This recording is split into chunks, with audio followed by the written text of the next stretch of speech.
আসসালামু আলাইকুম প্রিয় শিক্ষার্থী, তোমরা যারা ইন্টারমিডিয়েট বেস 2027, 28, 29 এবং 30 সালে পরীক্ষার্থী রয়েছে, তোমাদের জন্য আমার নিউটনিয়ান বলবিদ্যা এর ধারাবাহিক যে সিরিজ ভিডিওগুলো ছিল, সেই সিরিজ ভিডিওর আলোকে আজকে আমরা খুব গুরুত্বপূর্ণ একটি টপিক নিয়ে আলোচনা করব। সেটি অ্যাডমিশন টেস্ট থেকে শুরু করে এইচএসসি পরীক্ষা পর্যন্ত বিভিন্ন পরীক্ষা কিন্তু এই সমস্যাটি এসে থাকে।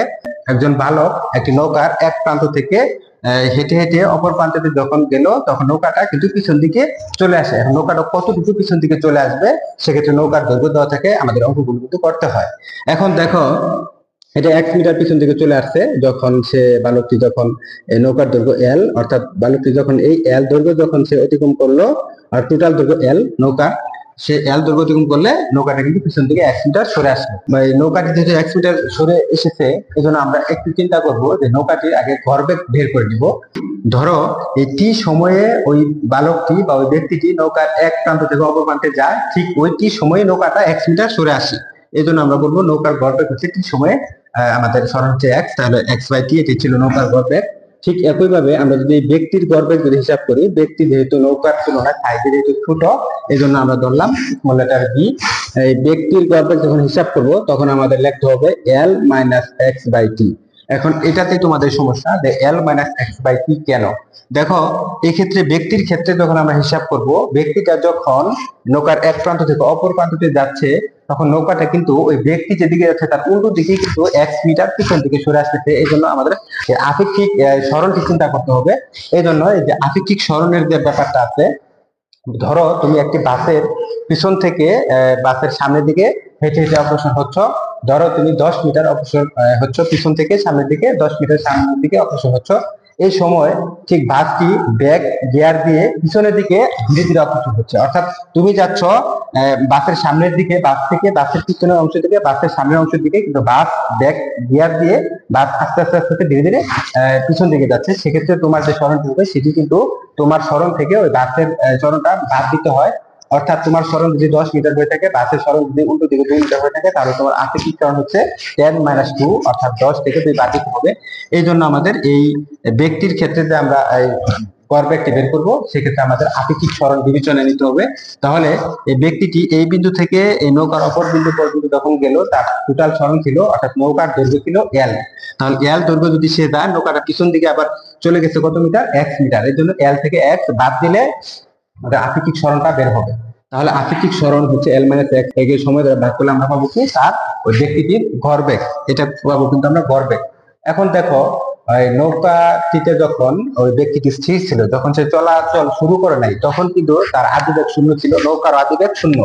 যখন সে চলা শুরু করলো সামনের দিকে, ঠিক তখনই কিন্তু এই নৌকাটি পিছন দিকে যাত্রা শুরু করতে। তোমরা বাস্তব ক্ষেত্রে দেখবে, পানির ভিতরে একটি নৌকার পিছনের অংশ তুমি দাঁড়িয়ে যদি তুমি হেঁটে হেঁটে সামনের দিকে যাও, তাহলে নৌকাটা কিন্তু পিছন দিকে ধীরে ধীরে দৌড় দিতে থাকে, অর্থাৎ পিছন দিকে অগ্রসর হয়। সেক্ষেত্রে আমরা যেটা বলবো যে ওই ব্যক্তিটি চলার আগ মুহূর্ত পর্যন্ত বা চলার আগে, তখন ব্যক্তিটি আদিবেগ 0 ছিল, এবং এই জন্য ব্যক্তিটির আদি ভরবেগ 0। ঠিক একইভাবে নৌকাটিরও কিন্তু যেহেতু তখন গতিশীল হয় নাই, এই জন্য নৌকাটিরও আদি ভরবেগ 0 ছিল, অর্থাৎ চলার আগে আদি ভরবেগ 0, এবং এই চলার আগে ওই বালকের আদি ভরবেগ কিন্তু 0। এই জন্য ভরবেগের সংখ্যা সূত্র থেকে আমরা জানি যে আদি ভরবেগ ছিল নৌকার আদি ভরবেগ সমষ্টি, আর হচ্ছে এই ব্যক্তিটির আদি ভরবেগ, দুটি কিন্তু 0। কারণ সেক্ষেত্রে ব্যক্তিও স্থির ছিল, নৌকাটিও স্থির ছিল। সমান হচ্ছে শেষ ভরবেগ। শেষ ভরবেগ, নৌকার শেষ ভরবেগ ছিল আমাদের এমবি, আর ওই ব্যক্তির শেষ ভরবেগ ছিল এমবি। আমরা নৌকাটাকে বড় হাতের দ্বারা প্রকাশ করছি, আর ব্যক্তিটাকে ছোট হাতের। তাহলে আদি ভরবেগের সমষ্টি সমান হবে কি শেষ ভরবেগের সমষ্টি। এটা কিন্তু আমরা ভরবেগের সমষ্টি সূত্র থেকে জানি। এখান থেকে দেখতে পাচ্ছি যে এটি হচ্ছে আমাদের নৌকার শেষ ভরবেগ, এবং এটি ছিল ব্যক্তির শেষ ভরবেগ। সেক্ষেত্রে এই দুটি কিন্তু সমান হবে, অর্থাৎ এমবি সমান হচ্ছে আমাদের মাইনাস এমবি। এটা কিন্তু হবে, এই সমীকরণটা কিন্তু এটা লিখতে পারি। কিন্তু এখানে যদি আমরা এই বিপরীতমুখী চিহ্নটি ব্যবহার করি, এখানে আমাদের এই নৌকার ভরবেগ আর ওই ব্যক্তিটির ভরবেগ কিন্তু একেবারে বিপরীতমুখী। যদি আমরা যেহেতু দূরত্ব বের করবো, এই জন্য আমরা বিপরীতমুখী চিহ্নটা ব্যবহার না করে, আমরা শুধু এই বিপরীতমুখী চিহ্নটা ব্যবহার না করে তাদের ভরবেগ সমান এই বিষয়টি চিন্তা করবো। যদি তাদের ভরবেগ সমান হয়ে থাকে, তাহলে আমরা লিখতে পারবো যে এমবি সমান হচ্ছে এমবি। এটা কিন্তু আমরা লিখতে পারবো। এখন এটা যদি আমরা লিখি, তাহলে এই জায়গায় আমরা লিখতে পারবো যে বি বি বি হচ্ছে আমাদের এক্স বাই টি। তাহলে আমরা এক্ষেত্রে লিখবো এক্স বাই টি। এক্ষেত্রে এম, এই বি সমান আমরা যেটা লিখবো, এই বি সমান আমরা লিখবো এল মাইনাস এক্স, এই যে L minus x by T, এটা কিন্তু লিখবো। এটাকে যদি আমরা ক্যালকুলেশন করি তাহলে আমরা লিখবো এই টি টি যদি চলে যায় তাহলে এম এক্স সমান লিখতে পারবো এম এল মাইনাস হচ্ছে এম এক্স। আমরা যদি এক্স গুলোকে একত্রিত করি তাহলে হচ্ছে আমাদের এম এক্স সমান হচ্ছে এম এল। এক্ষেত্রে আমরা যদি এক্সটা কমন নিয়ে নিই তাহলে আমরা লিখতে পারবো এম এল ডিভাইড বাই হচ্ছে এম প্লাস এম।